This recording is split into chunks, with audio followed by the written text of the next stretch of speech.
Long ago, in a bustling market at the heart of a Hausa city, there lived a meat seller named Mallam Bako.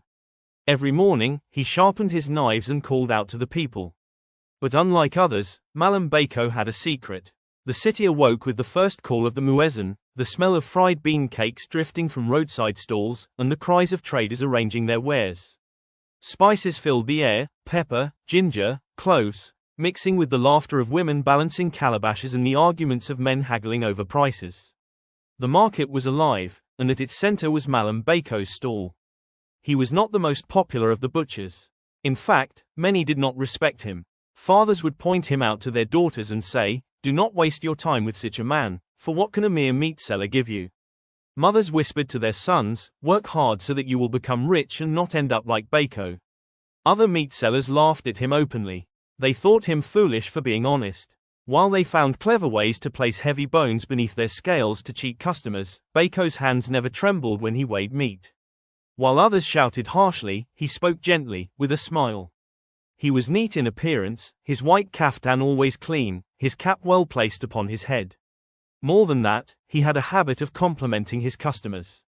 "Your turban sits well on you today," he would say to a farmer. Or, "Your daughter's laughter brightens the market," he would tell a mother. Some found it strange, others smiled, but all remembered his words. Yet, in spite of his kindness, Bako was treated as though he were nothing. Traders mocked him, children imitated his slow, careful way of speaking. Few knew that behind his gentle eyes and quiet smile, Mallam Bako carried a secret, a story of beginnings, of struggle, and of why he chose honesty when deceit seemed easier. Answer: before we understand the man that the market scorned, we must return to the days of his youth, to the time when Mallam Bako first set foot in the trade of meat selling. Before Mallam Bako became the man who sharpened his knives each morning in the heart of the market, he was once a barefoot boy who ran through the dusty streets of the same city. His family was poor, but they carried themselves with dignity. His father, a farmer, used to say, "Rigia da bar tar da tushe, ruin tar bar yarde, a well without a source will soon run dry." He meant that a life built on lies or shortcuts could never last. When Bako was still a boy, tragedy struck. His father fell ill during the harvest season, and the family struggled to survive. His mother, with hands roughened from years of work, encouraged him to go into the market to earn what little he could. At first, young Bako worked as a helper for different butchers, carrying meat, cleaning the stalls, and running errands. He quickly learned that not all men worked the same way. Some would slip heavy bones onto the scale, some would water down the blood of the meat to make it look fresher, while others barked at their customers as if doing him a favor. But Bako remembered his father's words. He decided he would never cheat a customer, even if it meant earning less. He worked quietly, cleaning himself before every market day, making sure his kaftan was spotless. He noticed that when he spoke kindly to people, even in small ways, they lingered at his stall. Though he was still an apprentice, people began to say, "That boy Bako, he may not have much, but he has good manners." His turning point came one day when his master tried to force him to cheat an old woman who came to buy meat for her grandchildren. Bako refused. "Better I go hungry than take from one who already has little," he said. His master grew angry and dismissed him on the spot. For weeks, Bako wandered, unsure of what to do. Yet the memory of the old woman's grateful smile stayed with him. Slowly, he saved enough coins to buy his own small knife and set up a humble table in the corner of the market. It was there that he began his journey, choosing honesty and hard work over tricks and greed. And though others mocked him for being too soft, Mallam Bako knew that every cut of meat he sold, every honest word he spoke, was a seed planted, one that would one day grow into something far greater than riches gained by deceit. Though Mallam Bako had found courage to set up his small wooden table at the edge of the market, life was far from easy. Each day, as the sun rose and the city came alive with the clang of pots, the chatter of women bargaining, and the scent of fried masa drifting in the air, Bako tried to smile and call out to customers. But many turned away. Some laughed and said, "Is this the same boy who was thrown out by his master? He couldn't even carry meat properly, and now he wants to sell it." Others would pat their children's shoulders and whisper, "Don't end up like Bako. Aim higher. Be rich." The taunts stung, but nothing pierced him more deeply than what awaited him at home. His mother, the woman who had once pushed him to stand strong, fell gravely ill. Her cough grew heavier with each passing day, her body weak from years of sacrifice. Bako sold what little he could, his father's old farming tools, the small clay pots in their compound, even the mats they slept on, just to pay for herbs and food to keep her alive. Still, it was never enough. One evening, desperate, Bako went to his father's relatives. He bowed low and explained, voice trembling, that he wanted their help to continue school so he might find a better life, or at least to ease his mother's suffering. They looked at him with scorn. School? One uncle scoffed. If you cannot succeed selling meat, what will school do for you? Your father was a farmer, and you are nothing more than a butcher's boy.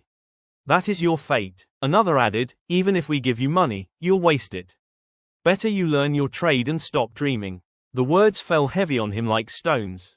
That night, as his mother slept fitfully, Bako sat alone in the dim glow of a lantern. His heart was full of anger and shame. But as tears slid down his face, he remembered his father's voice. A well without a source will soon run dry. Bako decided then, if no one believed in him, he would believe in himself. He would keep working, keep speaking kindly, keep his table neat, even if he earned only a few coins. Yet the struggle was far from over. Other meat sellers mocked him openly, sometimes trying to cheat him by slipping spoiled meat into his pile or undercutting his prices to drive him out of the market. They called him foolish for refusing to lie to customers. But each morning, Mallam Bako still rose before dawn, washed, dressed neatly, and sharpened his knife. For though the world saw nothing in him, he had planted his own seed, the seed of dignity and hard work. And one day, that seed would surprise them all.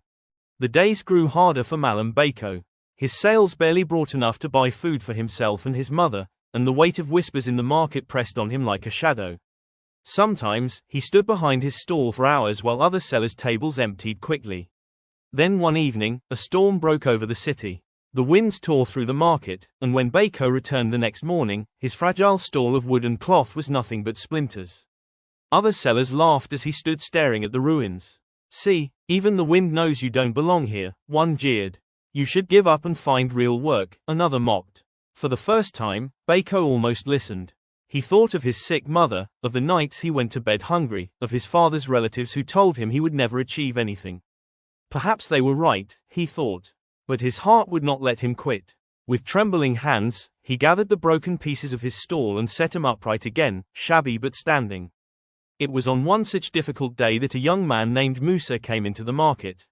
Musa came from a family of some wealth, and he was tasked with buying meat for a family celebration. As he walked through the rows of sellers, one butcher called out, but Musa turned his face away. My mother bought from you once, Musa said coldly.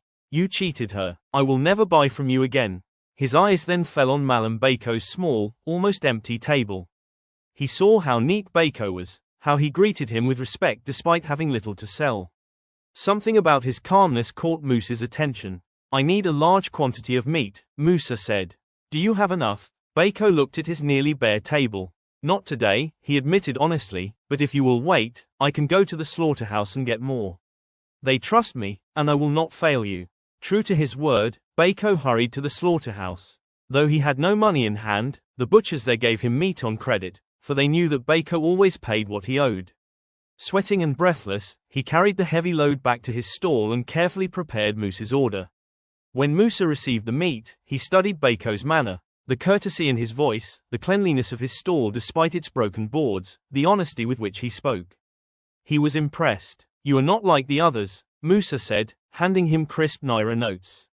Not just payment, but a generous tip. I will tell my friends and family to come to you. Men like you should not be hidden in the corner of the market. That day, for the first time in months, Bako's eyes filled not with sorrow, but with gratitude. With the extra cash, he bought better medicine and food for his mother. With his profits, he repaired his stall just enough to look respectable. And the very next morning, he hurried back to the slaughterhouse to pay his debt in full. The men there nodded in approval. Bako is a man of his word, they said. From that day on, whenever he needed meat on credit, they gave it to him without hesitation. And as Musa promised, more wealthy customers began to find their way to Bako's stall. Slowly, the boy who had been mocked as a fool was beginning to rise, one honest step at a time. Word of Mallam Bako began to spread. At first, it was only Musa's family who came to him. Then, slowly, others from the nearby big city began arriving at the market. They came in cars and on motorcycles, bypassing the larger, louder stalls just to buy from the neat, soft-spoken butcher in the corner. Bako's stall, once mocked as shabby, began to fill with customers who valued his honesty. Some even said, "His meat tastes sweeter. Perhaps it is because he does not cheat." But not everyone was pleased. The other butchers frowned as they watched wealthy customers handing Bako neat bundles of naira notes. Whispers turned to open hostility. "It will not last," they told each other. "He is just lucky. We will see how long this foolish honesty feeds him." Yet each morning, Bako still rose early, bathed, dressed neatly, and sharpened his knife. His stall, though simple, was always clean, and his voice always carried courtesy. He had learned something his rivals had not: respect was worth more than quick profit. Meanwhile, Musa became more than just a loyal customer. He began visiting Bako often, not only to buy meat but to talk and observe how he worked. He admired Bako's patience, the way he smiled even when insulted, the way he counted every naira carefully.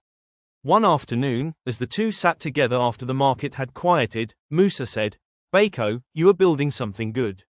But if you continue to keep all your money at home, it will slip through your fingers. Let me give you some advice. Buy a small phone, open a bank account, and save properly. That way, your hard work will not be wasted." Bako hesitated. He had never owned a phone before, and the thought of entering a bank made him nervous. But Musa smiled and said, "Trust me. The same honesty that makes people trust you will make the bank trust you too." With Musa's guidance, Bako took the first steps. He bought a simple phone and, with trembling hands, opened his very first bank account. It felt like a doorway to a different life, one where his sweat and sacrifice could finally grow into something greater. Back at home, his mother's health was improving. The medicine and better meals were slowly giving her strength again. Sometimes, when she sat outside in the evening breeze, she would smile and say, "Bako, your father would be proud. You have turned your suffering into honor." Still, the envy of his rivals was growing. And in the market, envy often breeds trouble. As Mallam Bako's reputation grew, so did the bitterness of his rivals. Each day they watched as customers passed their loud stalls to line up quietly at Bako's corner. The sight gnawed at them until, one evening, they gathered to plot.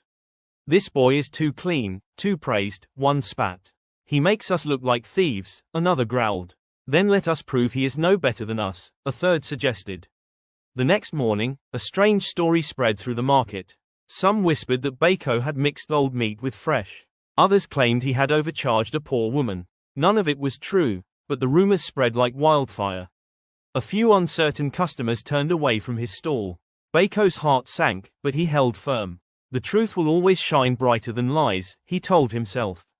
When Musa arrived and heard the whispers, he frowned deeply.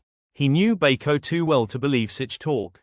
That evening, as the market grew quieter, Musa devised a plan. The next day, Musa returned disguised in a simple kaftan, carrying himself not like the son of a wealthy family, but like an ordinary buyer. He approached one of the rival butchers and pretended to complain. "Yesterday, I bought from Bako," Musa said.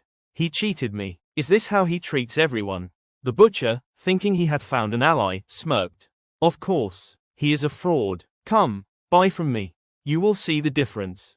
But Musa pressed further, asking sly questions until the butcher slipped, contradicting himself. By the time Musa revealed his true identity, the man's lies had been laid bare in front of other sellers and customers. Word spread quickly: the butcher had been caught in a lie, and Bako's name was cleared. Customers returned, more loyal than ever. That evening, Musa laughed as he told Bako what had happened. "I only needed to pull the rope a little, and your rivals tied themselves in knots. Honesty defends itself, my friend, but sometimes it needs a little help." Bako smiled, grateful but also quietly impressed. "Musa, you are clever. But it is not your trick alone that saved me. It is the trust we have built. Trust is stronger than rumors." Musa nodded, more impressed than ever. He had come to admire not just Bako's honesty but his intelligence, the quiet, steady wisdom of a man who refused to bend even when the world pressed against him. And so, while envy grew among his rivals, so too did the bond between Bako and Musa, a bond that would carry both of them toward greater things.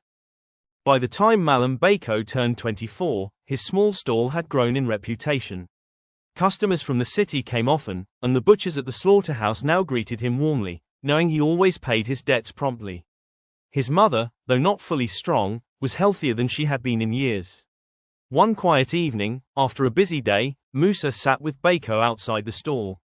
The market was winding down, with traders packing the goods and children chasing each other through the dusty paths. Musa turned to him with a thoughtful look. "Bako," he said, "you have built trust and respect. But let me ask you something. Do you want to spend your whole life standing behind this stall, or do you want to make your business one that can grow, one that runs even without you, bringing you profit?" Bako was silent for a while. The idea had never crossed his mind. To him, each day had always been about survival, about meat, customers, and caring for his mother. "I do not know," he said honestly. "This stall is all I have." Musa leaned closer. "Have you ever thought of going to business school? Not a full-time one, but a school for workers, where you can learn in the evenings and on weekends. You are clever, Bako. If you learn the ropes of business, you can build something far greater than this." The thought both excited and frightened Bako. Business school, he pictured himself in a classroom, learning about money, strategy, and management. But then his mind returned to reality: his mother's medicine, their food, the cost of books, tuition. "Musa, how can I afford it? Even now, my money barely stretches far enough." Musa smiled reassuringly. "That is where planning comes in. We will make a routine and a budget together. You already know how to stretch a naira. This will just be a bigger version of what you do daily. And don't worry about the registration process. I will explain it to you step by step." That night, with a small notebook in hand, Musa helped Bako draw up his first proper budget. They listed income, expenses, and savings. Musa explained how even small amounts saved consistently could build into something greater. "You will also need a smartphone soon," Musa added. "Not just for communication, but for learning. Many classes share notes online, and you can even market your business better if you have one. Plan towards it." For the first time, Bako began to see his life stretching beyond the market. The thought of sitting in a classroom, learning how to turn his honesty into a true enterprise, filled him with both fear and determination. And so, with Musa's guidance, the butcher boy who was once mocked in the corner of the market began to take his first steps toward becoming something more, not just a meat seller, but a businessman, a dreamer, and a builder of his own future. When Mallam Bako enrolled at the evening business school, reality struck him harder than he expected. The first week was overwhelming.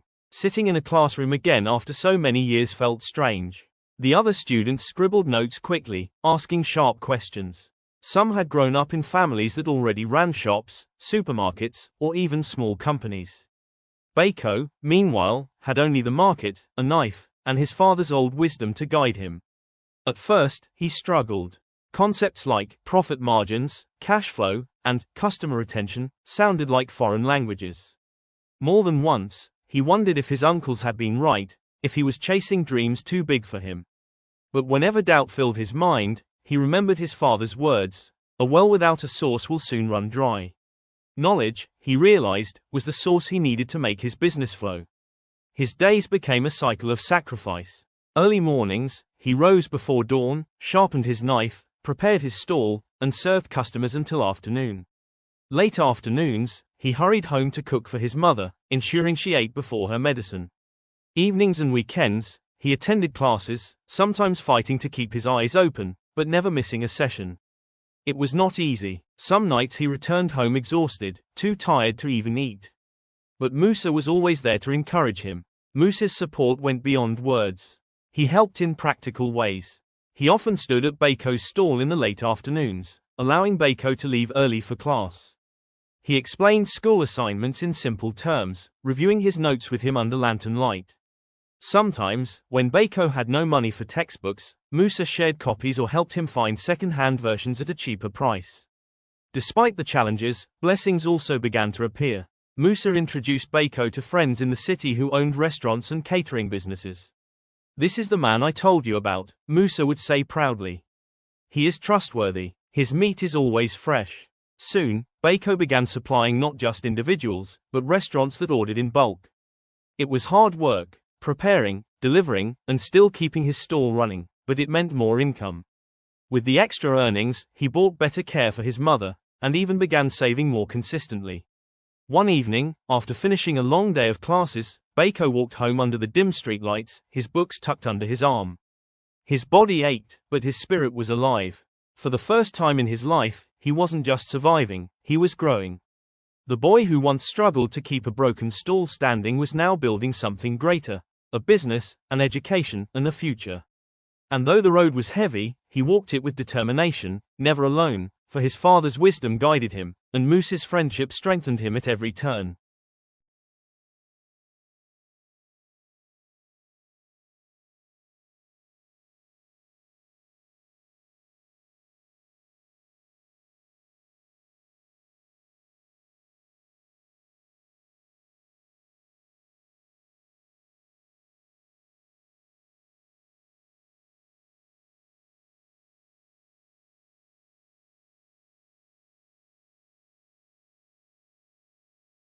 One Saturday afternoon, Musa did something he had never done before. He invited Bako to his family's home in the big city. Bako hesitated at first.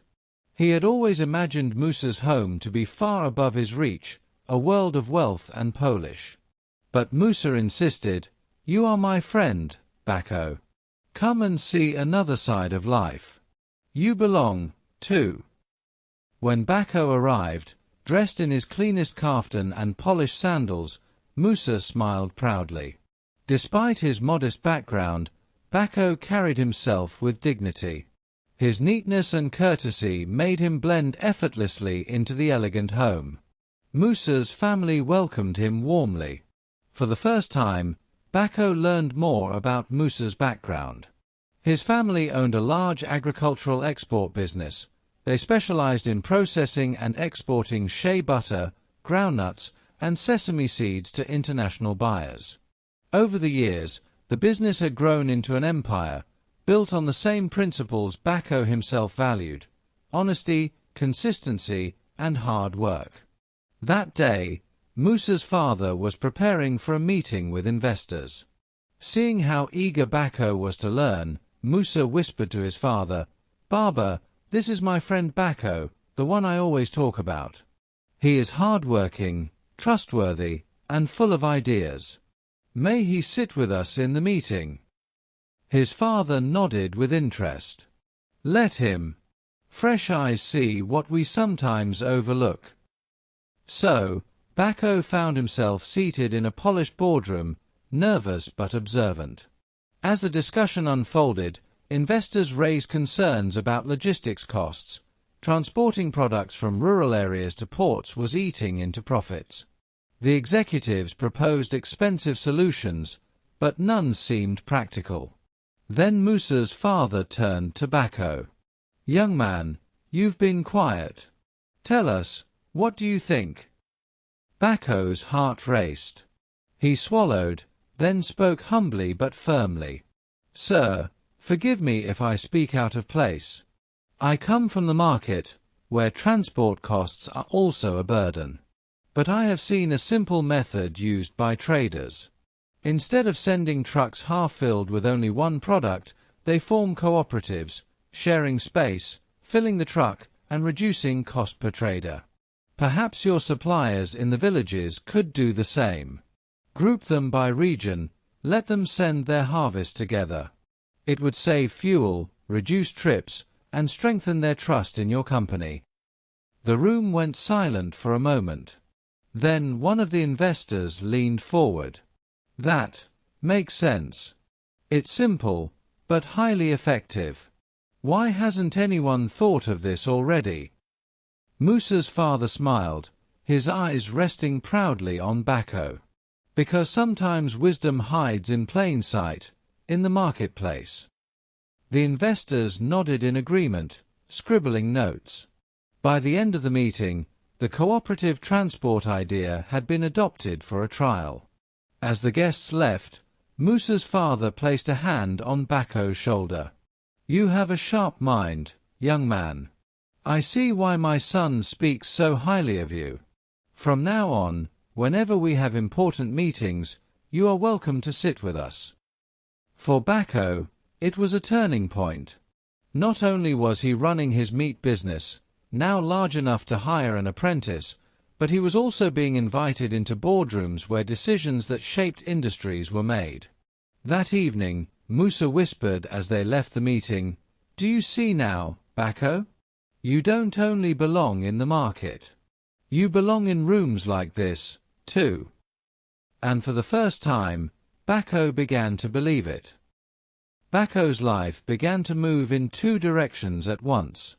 By day, he remained Mallam Bako the butcher, the young man in the market who sharpened his knives at dawn, greeted his customers with courtesy, and made sure his stall was clean and welcoming. His apprentice now handled some of the smaller tasks, but Bako still loved to cut the meat himself, weigh it with care, and wrap it neatly for each buyer. For him, the market was not just a place of trade, but a reminder of where he had come from, of his late father's words, and of the resilience that shaped him. But in the evenings and on some weekends, Bako entered a different world. Dressed neatly in a simple suit or freshly ironed kaftan, he joined Musa and his family in polished offices or hotel conference rooms. There, he was no longer the meat seller, but a sharp-minded participant in serious business discussions. He listened closely, scribbled notes, and sometimes, when asked, contributed simple yet practical ideas drawn from his market experience. At first, this double life was overwhelming.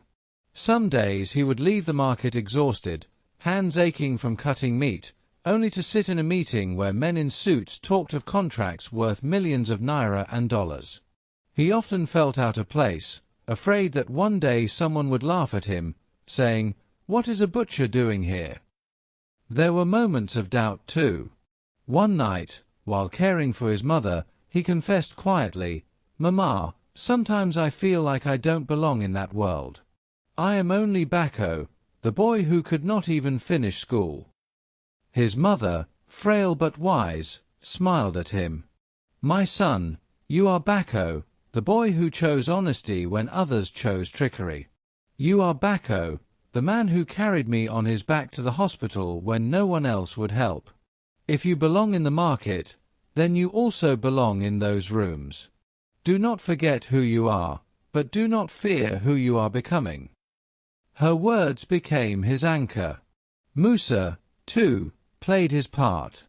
He patiently explained business terms Bako did not understand, showed him how to use his new smartphone to track his savings, and even taught him the basics of email and messaging so he could stay in touch with suppliers beyond the market. At times, Bako felt torn. His fellow meat sellers sometimes mocked him, saying, "Ah, see Bako, he thinks he is better than us now. Wearing suit in the evening, meat seller in the morning." But Bako never stopped greeting them with respect. He reminded himself that the market had raised him, even if his future might carry him beyond it. Slowly, his two identities began to blend into one. In the market, he applied lessons from the boardroom, keeping records, saving profits, and exploring new supply chains. In the boardroom, he drew wisdom from the market, offering solutions that were simple, grounded, and effective. And in this balance, a new Bako was being born, a man rooted in humility but reaching for greatness. 4 years passed like a river flowing steadily toward the sea.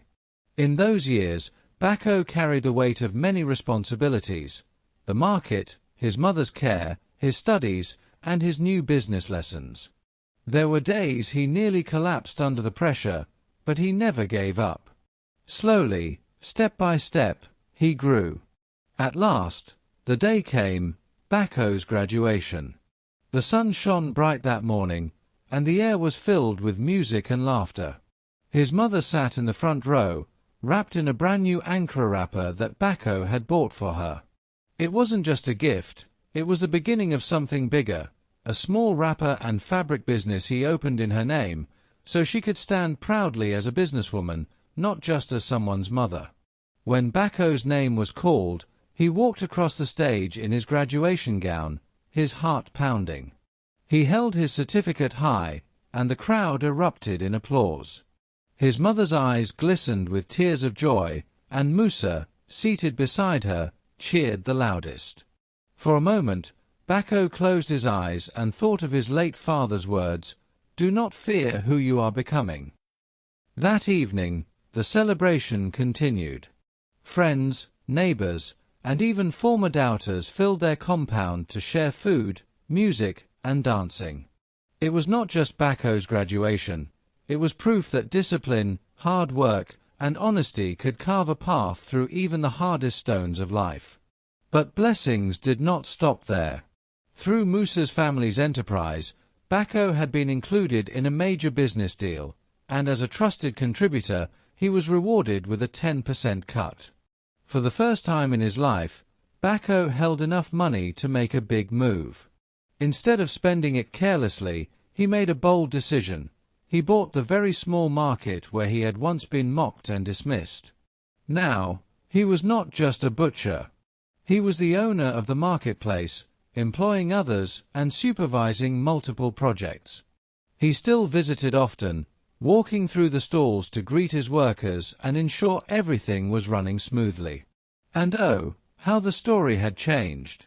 The same girls who once turned their faces away now flocked around him whenever he entered the market, dressing in their finest clothes, pretending to buy meat just so he might notice them. Mothers whispered to their daughters, can you not walk past him slowly? Don't you see how handsome he is? Can you not smile brighter? Fathers nudged their sons, saying, why can you not be more like Bako? Look how he has built himself. Bako laughed at the irony but remained humble. His heart did not swell with pride. He remembered too well the nights of hunger, the tears shed for his mother's illness, and the mockery he once endured. By now, he was 28, standing tall as a man of both wisdom and wealth. Musa was more than a friend, he was like a brother. So close were they that Musa's father often remarked, this bond is rare. Perhaps one day, Bako, you should marry Musa's younger sister. Then you will not only be our son in spirit, but also in name. The thought embarrassed Bako, but in his heart he knew it was a sign of the greatest respect. He was no longer the poor boy the city laughed at. He was Mallam Bako, the market owner, the scholar, the businessman, and the friend of noble families. And still, he carried his values of honesty, neatness, and courtesy like a crown. By the time Bako turned 29, his life was a tapestry woven with blessings. His mother, who once lay frail and hopeless, now lived in comfort. With his earnings, Bako bought her a beautiful house in a quiet neighborhood, complete with a small garden where she loved to sit in the evenings. He even surprised her with a small car and a driver, so she would never again have to depend on others for errands or hospital visits. But Bako did not stop there. With wisdom beyond his years, he invested in estate properties across his small city. One by one, he bought plots of land and built neat rental houses. Ironically, many of those who once mocked him in the market now came to pay him rent. Yet Bako never treated them with bitterness. Instead, he collected their rent with courtesy, always reminding himself that the sun shines on everyone, but not everyone prepares for its light. As his wealth and reputation grew, so did his friendship with Musa's family. They no longer saw him as just a friend of Musa, but as a son. And then, the long-whispered words of Musa's father came to pass. Musa's younger sister, Zainab, was a woman of remarkable beauty. Her face was radiant like the morning sun, her figure graceful and well-shaped, and her intelligence sharp enough to hold her own in business discussions.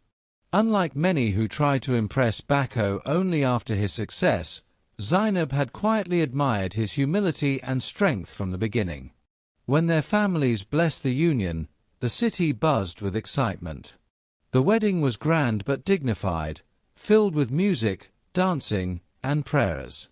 People who once told their daughters to avoid Bako now whispered, see how fortune smiles on him. See how he has married into a noble family.